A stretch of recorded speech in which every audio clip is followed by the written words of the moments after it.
Hey folks, Garrett Monroe here for Hiram College Connections ePortfolio. In this short video, I'm going to talk about 5 quick pro tips for users of the ePortfolio. These tips are going to help you generally avoid any obstacles or frustrations with using the ePortfolio and should help you get your work done quicker. However, inevitably, you'll run into some issues when using high tech, and so the last tip will simply be contact us for support. We're always here to offer live support.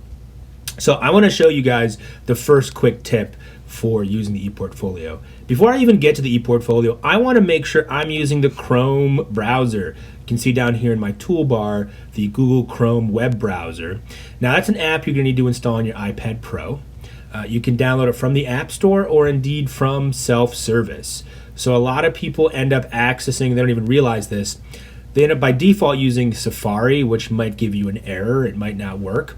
Or sometimes folks even use the Hiram app to go to Moodle. My suggestion is to come into Moodle on a browser, on the Chrome browser, and go to online.hiram.edu. That'll let you log in here to your Moodle account, and then you simply locate the course you want to go into. In this case, I'm going into a design thinking course, and I want to go down and locate that ePortfolio access link.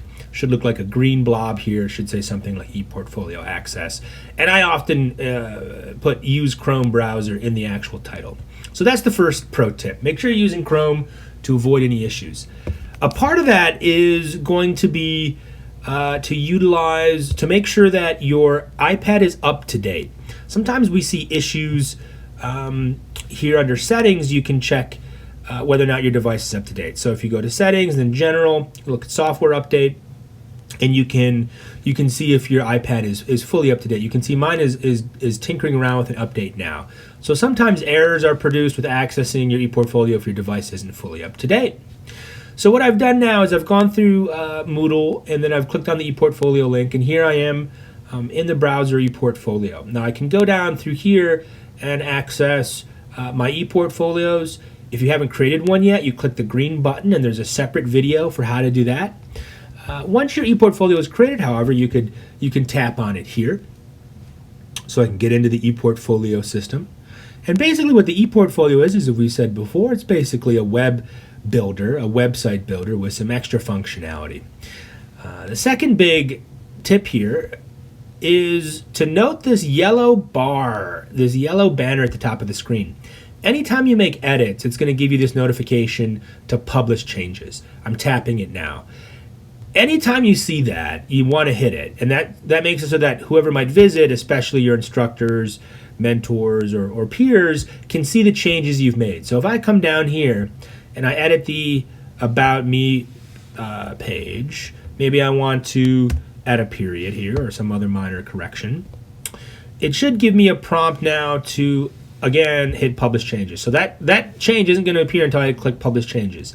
The other key part of this is every page on your ePortfolio is independently published. So you can see here I go to another page, I now have to click Publish Changes again. So make sure that when you are making edits to multiple pages, you do so for every page, or people simply won't be able to see your changes. The third tip is related to this, and that's when you're doing major editing, say you're building out a text box here, there isn't an autosave on the editor here in the ePortfolio. So if you're doing a lot of writing here in the ePortfolio, I actually suggest you do it in the Word app or the Google Docs app or somewhere else that has an autosave feature, because we've had instances where people are writing quite a bit, paragraphs and pages here, and then something happens and it's not saved. There's no perfect autosave. There's no place where your work is totally perfectly safe. But Google Docs or Microsoft Word does a better job than the ePortfolio, really saving that work over time. And then what you can do is simply, copy and paste it into your text box and make sure the formatting looks good there. So that's the third tip there, is doing extensive edits in a separate app.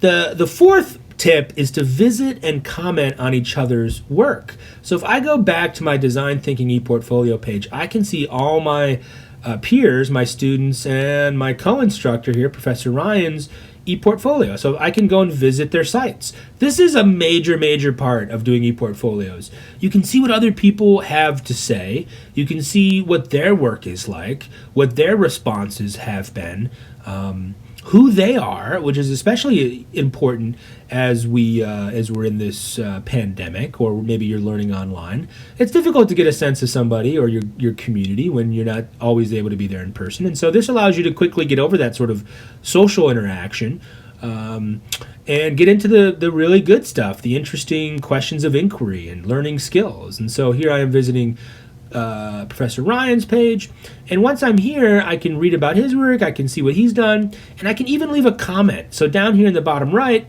you're probably familiar with this blue button to add more content, but if I click the dialog box, this opens up the comment feature, and I can begin leaving a comment.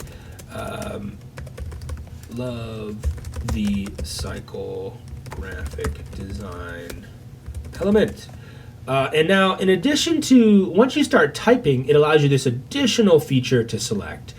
The question is, who can see this comment?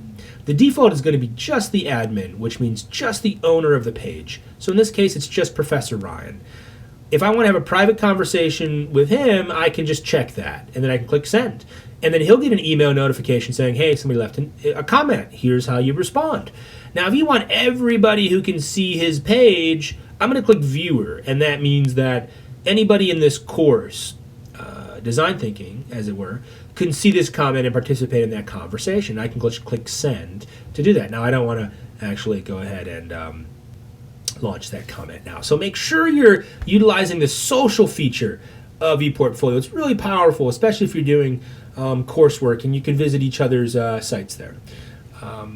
The final tip, as I've alluded to before, is simply ask for help. So we're here in the Office of Learning Technologies, located in the Tech and Track Center of the library, here to support you. If you're overwhelmed or confused at any point, simply email us or stop by our center, and we're happy to help and get you going. We really want to make it so the technology feels seamless and you can focus on the important work and inquiry and learning you're doing in your course.